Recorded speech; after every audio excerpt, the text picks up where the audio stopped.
In this features video, we will be highlighting the improvements made to the batch function. This is included in the 3.3.6 firmware update. In this part of the video, we will be looking at the batch menu layout and what everything does. You can get there through the Store Data menu and pressing Batch. Or you can enter 1450 Menu on your function keypad. You will now see the batch job options. New Edit is where you will create your new jobs. Batch List will show your current jobs, and Delete will erase selected jobs from your scale. We will actually start by deleting the one job I have on my scale so that we can start new. Just enter the job number you want to delete and press Save. With our job deleted, we can now create a new job.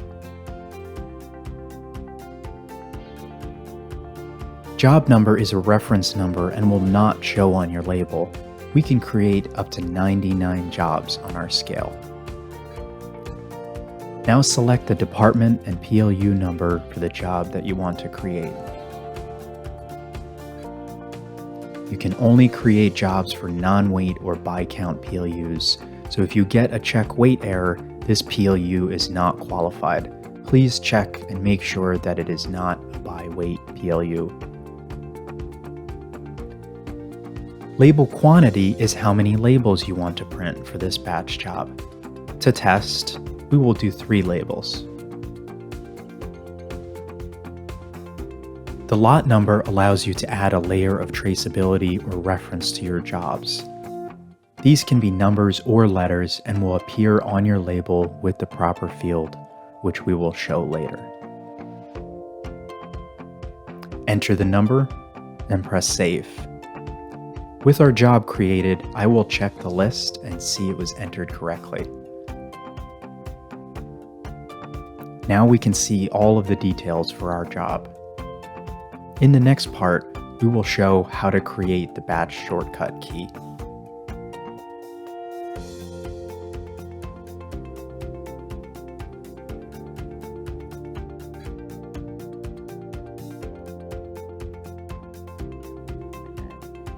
Now we need to add our batch shortcut keys.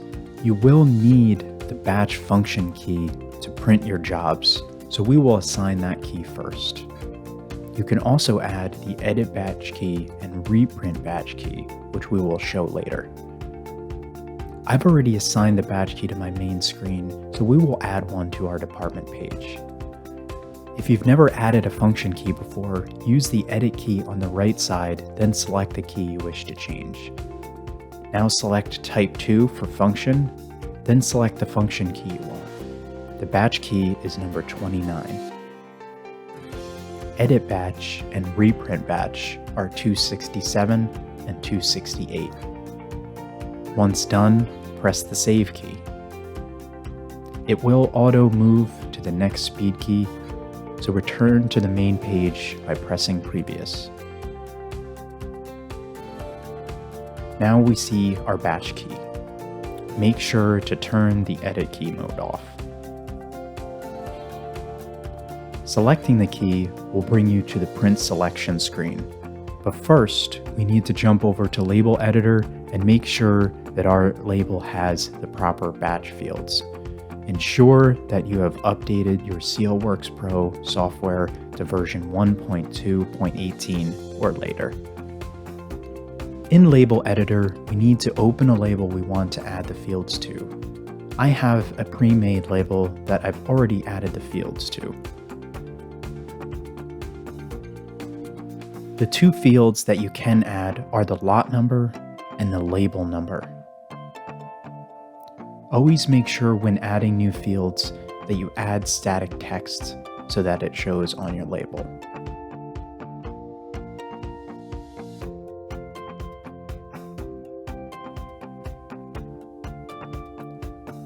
The lot number is the number we entered earlier when creating our job. The label number acts as a counter as your jobs print. So if you have 20 labels, it will count up 1 through 20 so that you know you printed all the items in that job.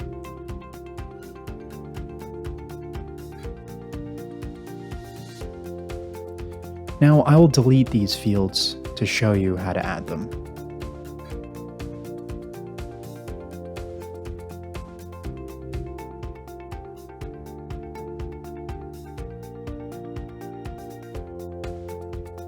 Use the Field tab and scroll all the way down to the bottom. If you don't see these fields, you need to check to make sure that you updated your software. Now select the lot number and add it to the label.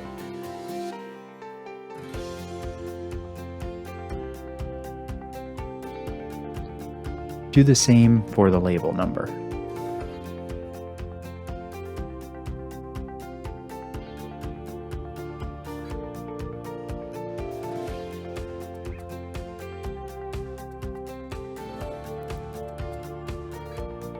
Make sure if you have a long lot number that the field has enough room for all of the characters. Save the label and then transfer it to your scale.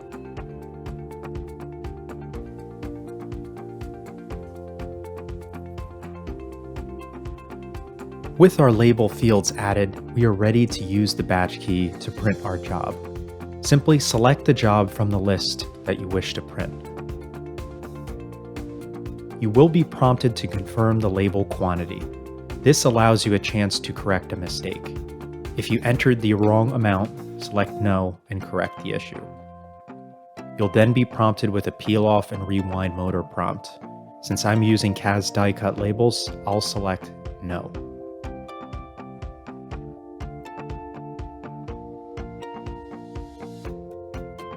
Make sure no weight is on the tray and your labels should print. This is how our labels printed. You can see the label number printed correctly, counting up from 1 to 3, and our lot number also printed correctly. If you need to reprint a specific label, we will cover that in the next part of the video with the reprint batch key.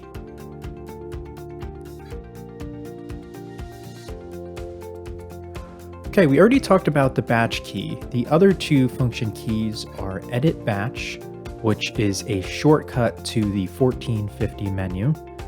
That is function code 267. The other key is the reprint batch key, which is function code 268. You can use the reprint batch key if a label did not print correctly. This allows you to print a specific label number that will not affect your reports if you use them. With our reprint batch key added, we will first check to see which label we want to reprint. We had 3 labels printed in our last job. If we wanted to reprint only label number 2, we would use the reprint batch key. Simply select the job number and then the labels or label you would like to reprint. Then press the Enter key. Confirm the label quantity, and the scale will reprint that label. That is how you use the reprint batch function key. The batch jobs application is useful if you pre-print the same items daily. Or if you want to add a layer of traceability and tracking to your lot numbers.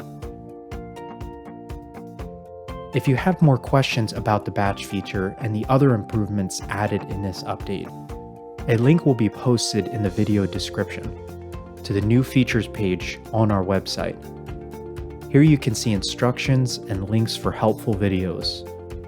This page also contains downloadable PDFs for the batch function and the other added features.